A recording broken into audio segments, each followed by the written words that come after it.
Hey, what's up? My name is Chris. I'm the lead pastor here at Grace River Church. I want to say thank you so much for joining us online, at home, or wherever you're at. Thanks again for being here. My hope is this sermon today is able to help you meet, know, and follow Jesus. Today, our worship pastor, Jordan Herrera, is going to be speaking to us. But before he speaks, and before we get into a time of worship from our worship team, I want to encourage you with some really amazing things that God is doing in the life of our church. Many of you have heard about our I'm In initiative. Our I'm In initiative is the capital campaign project that helped get us in the space that we're in with our building. And I've got some awesome things to celebrate with you today.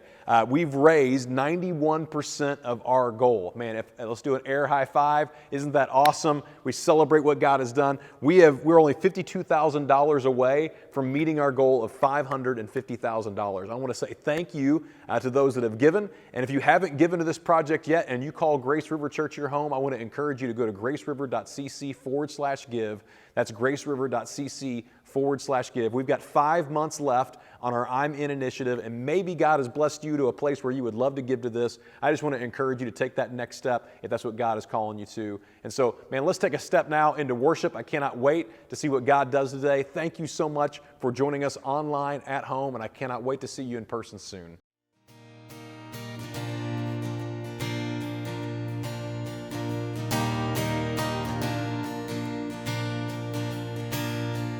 I searched the world, it couldn't fill me.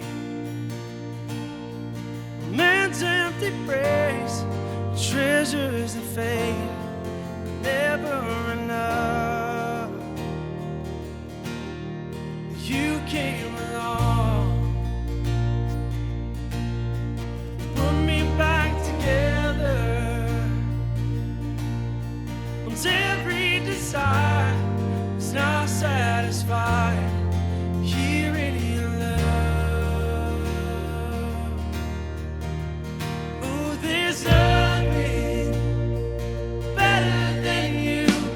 There's nothing better than you. There's nothing is better than you.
Well, what's up, Church Online? My name is Jordan, Worship and Spiritual Growth Pastor here at Grace River. We are so glad that you are with us. Our lead pastor, Chris, he is down in Springfield, Missouri, speaking to a church there, and so he's not here with us today. But, man, today we are talking about contentment. And we all have issues, right? We've been working through this I Have Issues series, right? And we're working through just some overwhelmed feelings, some feelings of anxiety, right? And so today, we're going to spend time talking about contentment. Contentment is just one of those things that just can kind of drive you crazy, right? You just don't even know what's happening. And so my hope is today, that we would have worked on this and we would have spent time really developing this area of contentment so we can follow Jesus better. And that's really what our goal is today. Find some good application points, find some things that might be killing our contentment and causing us to be discontent, but also how to grow in those areas. And so think about this with me for a second,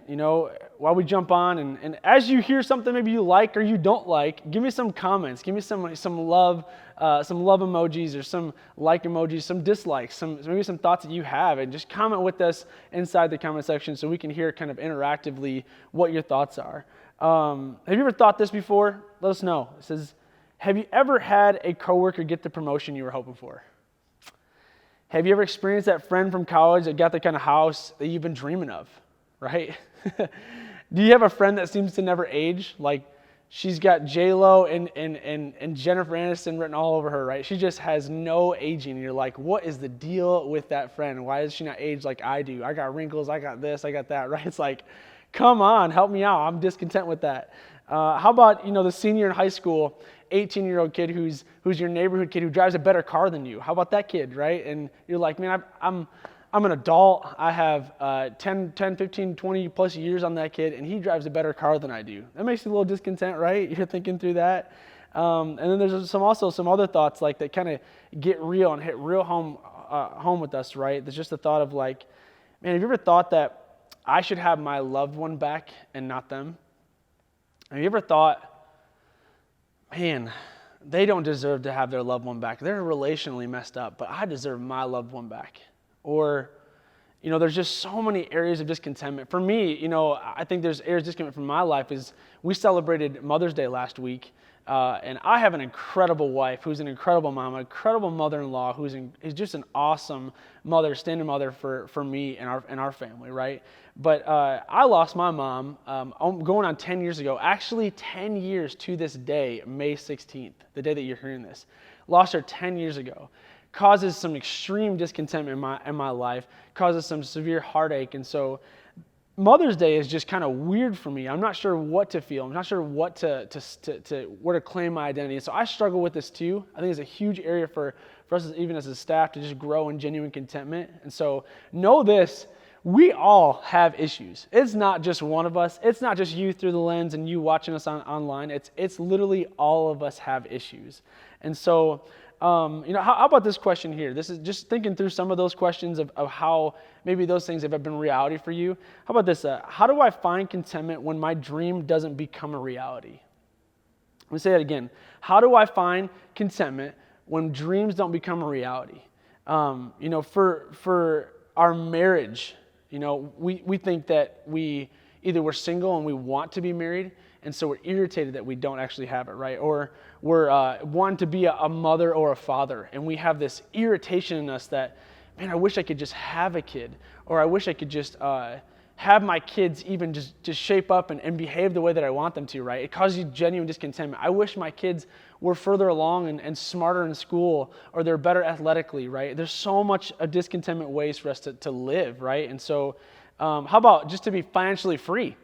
You thought maybe 3 years from now, you'd be financially free, right? But then you're probably back in the same boat that you've been in. I've been there, done that. It is not fun. It causes extreme discontentment in our lives. And so what is it for you? Maybe we didn't cover it in those questions, right? But what is it for you that maybe causes areas of discontentment?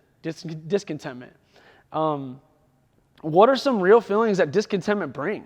I mean, what are some real, genuine feelings that we feel? I mean, I could think of things that when we are content, here's some things that actually do come up as real feelings. I think you're more joyful, right?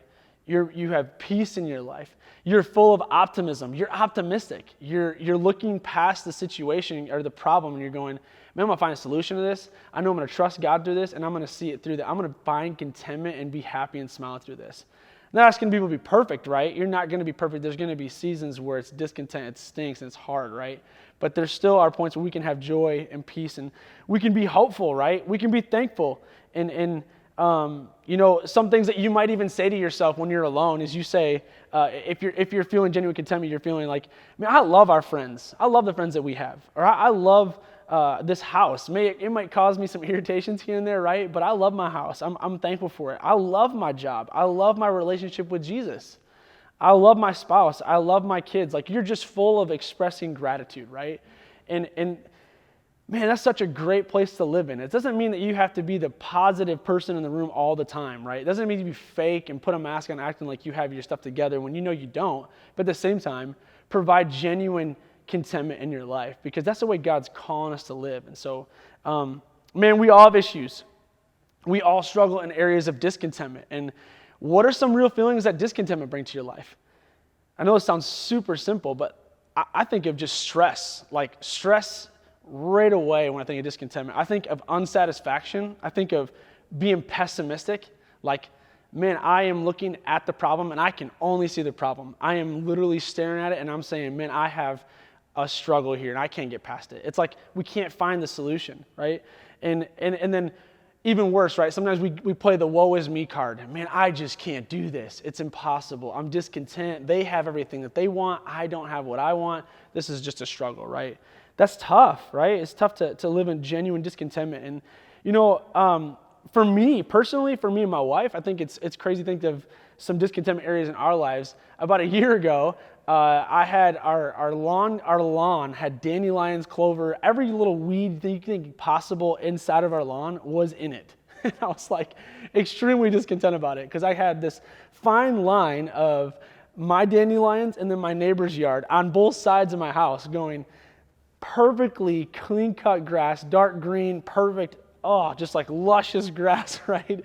And then right next to it, 5 feet away, is dandelions and clover and just this nasty stuff, and you got dry spots, just bad spots on your lawn, right? And so, man, for me, that was discontent. So what did we do? We hired somebody to take care of our lawn, so we got it to be, now it's pretty good now, actually. I'm actually kind of proud of that, and it's content, right? But that was a simple physical fix that we can fix. How about our spiritual walk?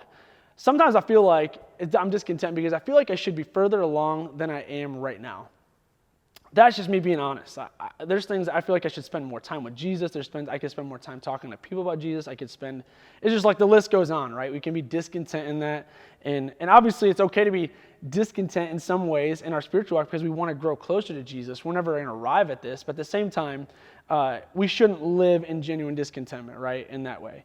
And so, throughout this series, we're not asking anybody to be perfect. We all have issues, right? And so something that we say around here quite a bit is just a cultural statement. It says, it's okay not to be okay. It's just not okay to stay that way. Like, it's okay to be a broken mess, to have areas of discontentment in our life. Obviously, we don't want to live in that, right? But we want to be okay with being broken because that recognizes our need for Jesus to fulfill what we need most. And that's what provides the genuine contentment, is when we can just be real with ourselves and real with others and say, man, I am a broken mess. I need you. I trust you. I want to be content in this area. And so we're not asking people to be perfect, just to improve where you are. Improve and thinking, I'm going to trust Jesus more. I'm going to trust him with my life a little bit more, right? So 3 just primary killers of contentment. We're on week 3, right? It kind of have the three theme this week. 3 primary killers of contentment. There's 3 C's, and then we're going to end with 3 action steps. Really simple, really well thought out through of what we want to apply today, what maybe kind of can hurt our contentment to make us discontent. So this number 1 is just comparison. My goodness. We live in a culture, and I think throughout history of mankind, it's been a comparison culture no matter what, right? But the fact is, we compare a lot. We compare a lot when it comes to all sorts of things. And for me, personally, I like to think of this, I don't know why. In my head, I love thinking about candy bars. They're just too good. It's just so silly, but is something for me that like really strikes home. I love just having a good treat sometimes. So we'll buy one on Saturdays when we're hanging out with our kids or we're having a family day. We'll just grab a quick Snickers or grab a whatever we want to get, right? And so for me though, here's what happens, all right? This is a whatchamacallit. I don't know if any of you like this candy bar. If you do, give me a comment. Drop us a comment in the section. Give me a like. Give me a love thing. And this took me forever to find, by the way. And then there's Snickers. Here's the deal. Here's what happens. All right. I'm just gonna taste these for a second. I want to give a good illustration here because I would pick Snickers hands down anytime I want. I think this is crazy to think that people would actually get a whatchamacallit. Would you choose a whatchamacallit over a Snickers, or would you choose Snickers over whatchamacallit? I want to hear some feedback on your guys' your comment sections inside Facebook, inside wherever you are online with this. Give us some reactions, but I'm going to try this out. Let's see how this tastes.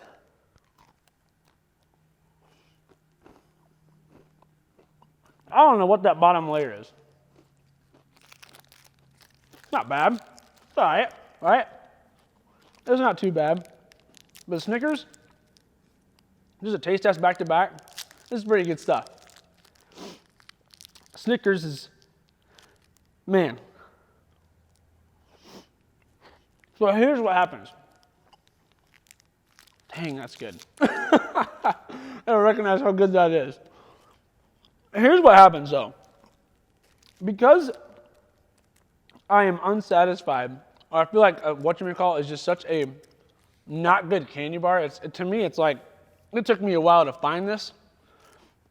How ridiculous is it? Who was in this marketing meeting that said, hey, let's just call it a whatchamacallit, because we can't really think of anything else. You know, like, how bad did it have to be? It took me forever to find one of these. And a Snickers bar is just on the shelf, right? The big thing here, though, here's what happens, all right? We often think when we look to social media or we watch people walk around us that we either have a relationship with our family, our friends, people that we see wherever you go, at the mall, stores, we see this aspect of comparison nonstop all day long. And what happens is we consider our life a whatchamacallit, kind of an outcast, like, hey, we're just like I'm just kind of the one that's stuck with barely being on the shelf and barely being occupied on the shelf to see something. And then you got Snickers, which are everywhere. So we think everybody else has this Snickers type lifestyle, this perfect candy bar, this perfect type of life. On social media, they carve out their favorite pictures. They have the lighting all switched up. They have the contrast perfectly meshed so that it looks really, really good on there. And then we're stuck here with the woe is me, right? We're stuck here left with our identity saying we're a whatchamacallit. And gosh, the hard thing with that is we continue to live there, making that our identity. We say, I don't have much value. I compare myself back to the Snickers people who are down the street or my neighbors next door who drive a better car, have a bigger house, have this, and this, right? So we get stuck and we say, I'm just going to compare. I'm going to compare and I'm going to say, man, they're better than me. And I'm going to live in this woe is me type card. And so here's what I want to read real quick. This is this verse from Ecclesiastes 4:4. It says, then I observed that most people are motivated to success because they envy their neighbors. But this too is meaningless, like chasing the wind. Like chasing the wind. It's meaningless because we're motivated to be who we want to be. We're comparing our lives to whoever's right next to us. And we're saying, man, I'm just a whatchamacallit. I'm just a nobody. I have nothing to offer this world. And Jesus wants to tell you, God wants to tell you, you are loved. You are cherished. You have issues. We all do.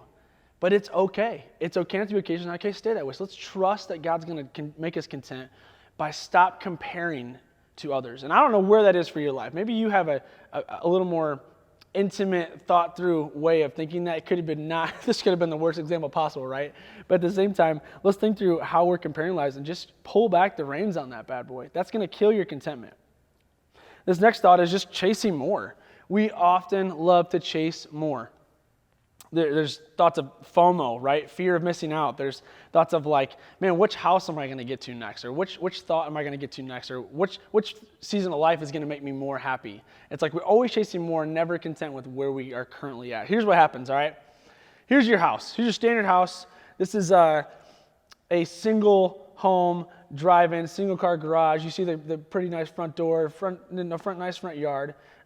This is for maybe the singles or the college kid who maybe is in an apartment or the newlyweds who just got married, and here's what happens. They move in here, they turn the key, and they're like, yes, we got our first car. We got our first house, right? We got our first really nice house. We walk in, you can kind of feel the experience, right? You walk in, you see the kitchen, you see the space that's yours, you kind of call it home, and you're like, this is incredible. We have a washing machine, we have our own bedroom, we have this, and this, right? And about 6 months to a year goes by after you spend good quality time with your friends who are maybe 5 years ahead of you, or maybe your friend just jumped the gun and they got a bigger house a little quicker. We go and we start saying things like, we come home and we're like, man, I really don't like how small our kitchen is. I really don't like how many bushes are in the way of my backyard. I really don't like how this, and this, right? I wish it was a little bigger. I wish I had 2-car garage. So then we go to the next one, and we see that there's 2-car garage and actually a 3-spot for it, right? And then we see vaulted ceilings. And we see probably a decent-sized backyard. This could be one of y'all's house. You know I know that because I pulled this off of Zillow, and it had a Winspool address on it. So if you live there, and it happens to be you, I will give you a whatchamacallit on a Snickers bar just for this fact that this being your house, because the chance of that happening is really, really rare, but it'd be crazy. Anyway, back to the situation here is we say this, right?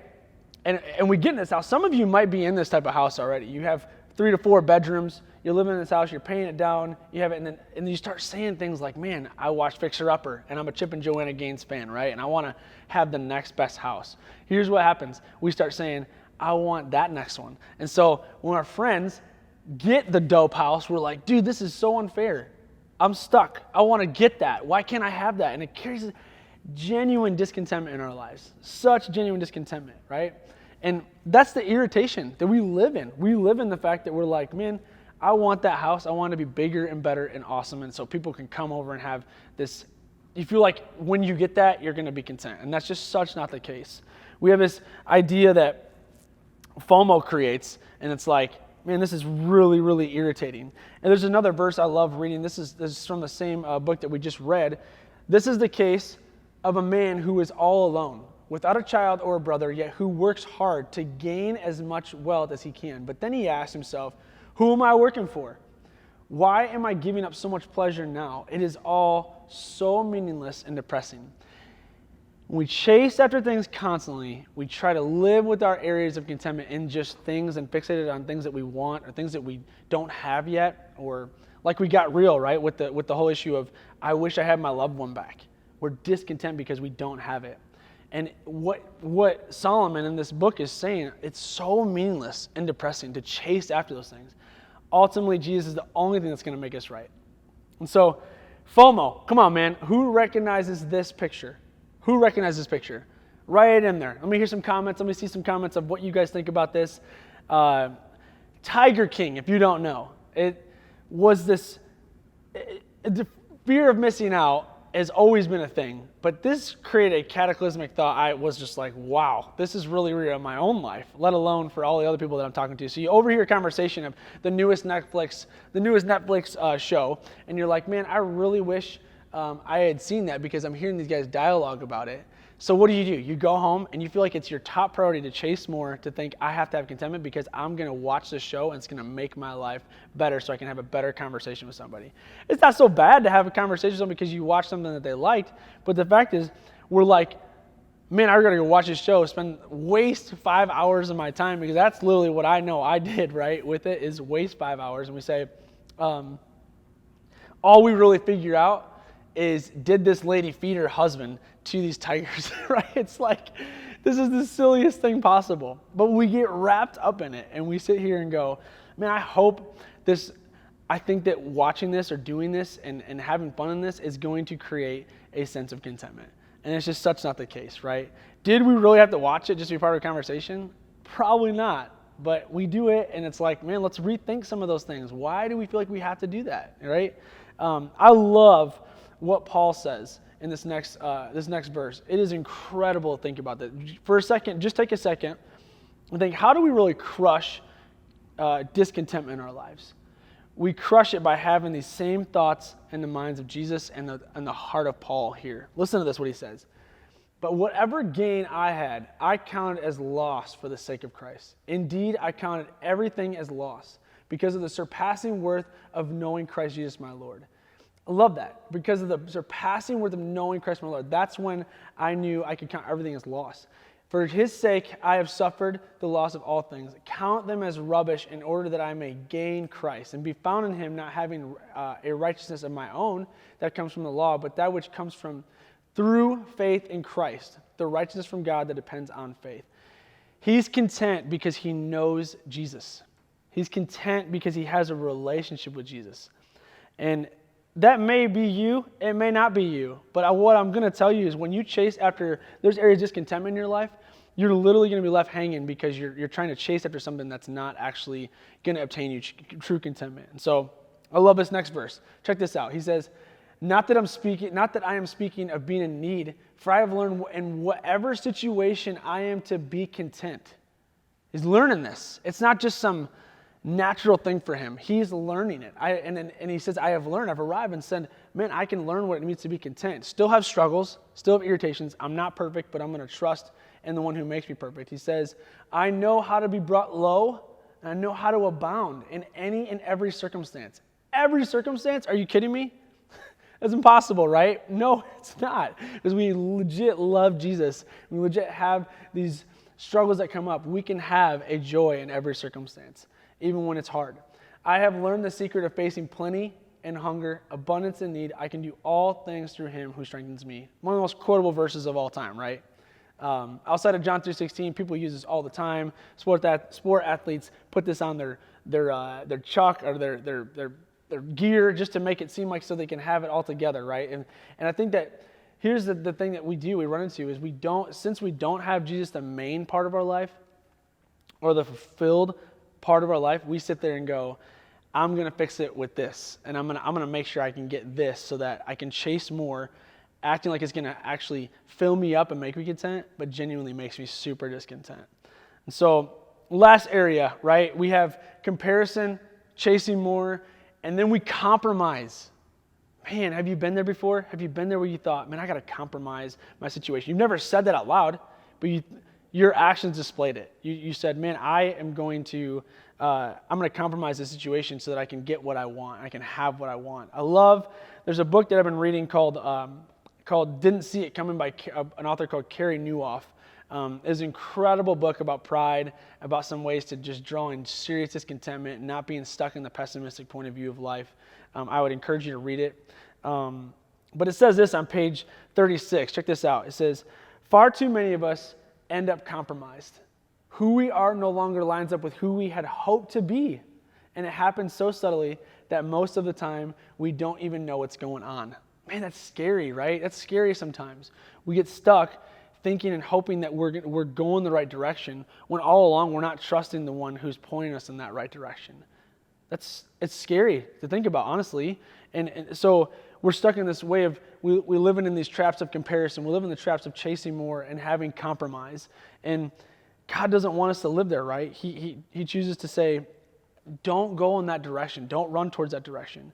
And if any of you know me well, you know I'm terrible at idioms.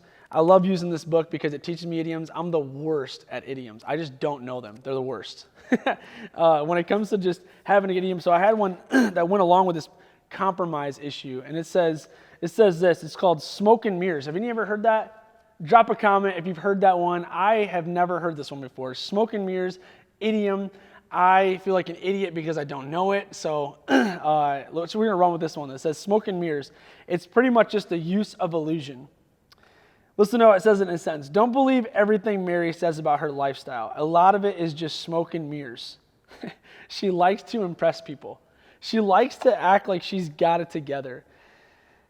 Have you ever wondered what your friends say about you when you're not in the room? Your thought like, man, I hope they're not thinking that I'm just like acting like I got my stuff together when I know I don't. It's not to say that you want your friends to say that you are perfect and that they have to go to you for guidance all the time either, right? But at the same time, we're trying to live this life to follow Jesus and live a life full of contentment and trusting him with our issues, trusting in him with some of our anxieties, trusting him with our overwhelmed moments, right? We know we all have issues. Let's trust him with it. And again, we're not chasing perfection, we're chasing Jesus. Like, we're not chasing perfection in this, we're just chasing Jesus. And so, simply 3 action steps that we have here. We're going to close with this. We got 5 minutes left to just kind of cram this thing in here real quick, but check this out. How do we gain godly contentment? Step 1 is just reading the Bible. Like, it sounds so simple. Could it really be that simple, just to read your Bible? And I would just about to say, absolutely. We have 2 YouVersion plans that we want to hook you up with throughout this week. Here's one of them. This is incredible. This YouVersion plan is called Winning the War in Your Mind. So good. It talks about contentment. It talks about just some of the main things we've covered in this series of I Have Issues, and works through some practical things so that outside of Sunday today that you're experiencing, or whenever you're watching this, you are actually choosing to spend your Monday, Tuesday, Wednesday, Thursday, Friday, Saturday pursuing Jesus and pursuing this area of discontentment or contentment, rather than just hope that this fills you and inspires you here today and you're hoping to take a next step. Check that one out. It's on our YouVersion Bible app if you guys want to check that out. There's also one called God Has Given You an A+. He's already giving you an A+. And both of those are really, really good. Go check those out. Reading your Bible is so important. It's just directly going to show you what God wants to say to you and how you can live out His promises in your life. And so the next one is we read our Bible and we don't do it alone. You can't do life alone. A lot of our culture wants to push to this mindset of like, I'm going to be secluded. I'm going to be on my phone. I'm going to be on this game system. I'm going to be on this Zoom call, right? And we're so secluded to just individualism, and we can't do life alone. I love this quote from the same book because it talks about it. It talks about this issue. It says, no matter how hard you try, you can't escape you. No matter how hard you try, you can't escape you. You can't go to Barnes & Nobles and go buy a book that talks about self-help that's away from God's scripture, away from the Bible, and expect your life to be different. Here's another thing. You can't keep doing the same things you're doing and living continuously in the ways you're doing, expecting different results. If you're going to do the same thing, expecting your life to be full of contentment when you know you're already discontent, how is that going to change? And how is that working for you? Probably not great. And I can't act like I'm a pro at this because I'm not. I screw up all the time at this area. I screw up. I know there's areas in my life I need to grow in contentment in.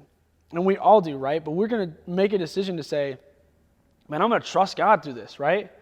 How about this, though, for a second? Don't do it alone. I think the funny thing is we try to act like we can do it alone, and here's where we're left extremely discontent. When you go on vacation and you think it's going to be a perfect vacation, why do you think it's not perfect? The real reason when we want to underlie all the issues, we want to peel back all the layers, is because you're there. It's because we're there. We have hang-ups, we have issues, and the only thing that's going to satisfy is continue to trust Jesus and can trust that He's going to make it right. So when we go on vacation, we should be perfect. It's not because we're already there. We're imperfect. So when we act like something went wrong, we're like, oh my gosh, I can't believe that happened. Why would that happen? That's such a struggle. This is irritating. I need a vacation from my vacation, right? We've said that before.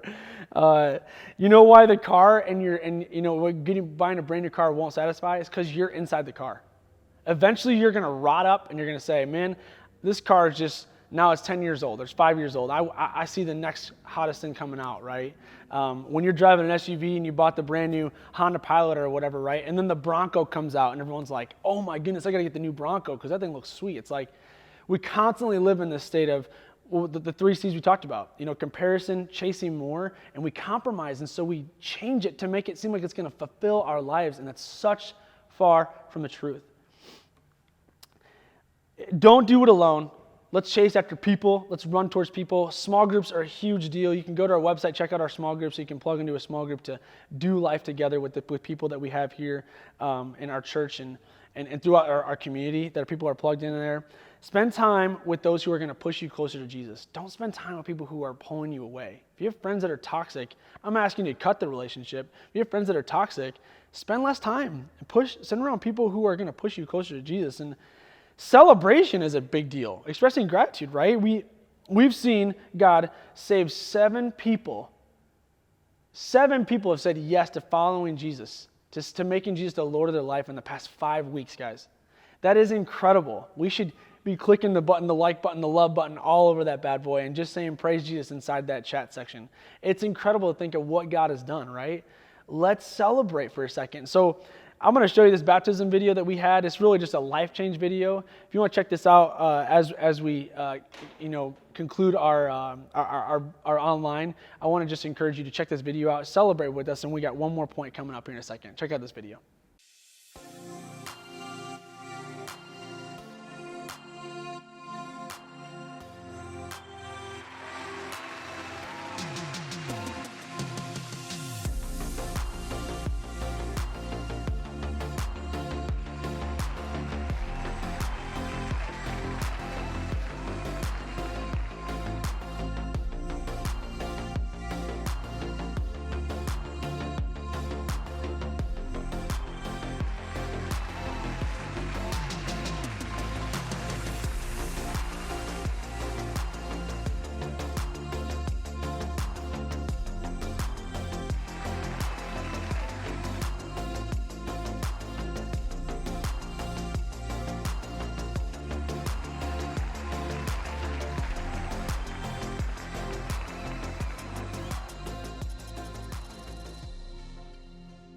Isn't that just awesome?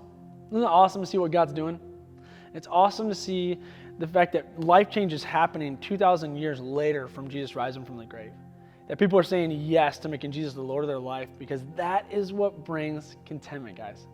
That's what helps overcome our anxieties. That's what helps, overcome being overwhelmed, right? We all have issues where we're growing in this bad boy. What does true contentment look like? I want you to listen to this statement. Listen to this quote. Contentment doesn't come from chasing your dreams. Contentment comes from chasing the one who gave you the ability to dream. Let me say it again. Contentment doesn't come from chasing your dreams. It comes from the one who gave you the ability to dream. He gave the ability to dream. You're not going to have contentment outside of trusting Him. You can't not trust God and then expect to have a content life. It's just not possible. No matter how much you want that to be, or how much you totally don't believe what I'm trying to tell you is the truth, right? It's not going to happen. With the trust that the God who gave us the ability to dream. Last point, sticky notes. We love sticky notes at our church. We love to think of how we can apply this thing to our life every day. And so there's 2 verses that I picked out. They're here on the screen that we love to give you a second to. I'm going to provide 2 verses that I think have helped change my life, also that can help you, and then also it's a couple of gratitude statements that we'd like to give to you guys. But what I want to do for a second right now is I want to just pause for a second. What you might write on the sticky note is one of these 2 verses. Don't copy the behavior and customs of this world, but let God transform you into a new person by changing the way that you think. Then you will learn to know God's will for you, which is good and pleasing and perfect. Or Psalm 46:1, God is our refuge and strength, always ready to help in the times of trouble. And then you got this next part. These are some gratitude statements, the things that I really love putting on sticky notes or putting in alarms on my phone. It says, we are not called to be perfect, but to trust the perfect one. We're not chasing perfection, but chasing Jesus. These are just statements that can encourage us to just trust Jesus. So if you can, just for 1 minute, go to your office drawer, go to some drawer that you have maybe that has sticky notes. Maybe they're on your countertop already. Maybe you don't have sticky notes. Why don't you take a piece of paper and write down one of those things. Maybe write down one of these statements. Maybe write down one of these verses. And take a second right now. Like here, I'm literally going to give you a minute to go check out some stuff. See if you can have some. I'm actually going to write down one of my favorites, just a verse, and then we can come back and we're going to be done. All right? Take a second, go do that.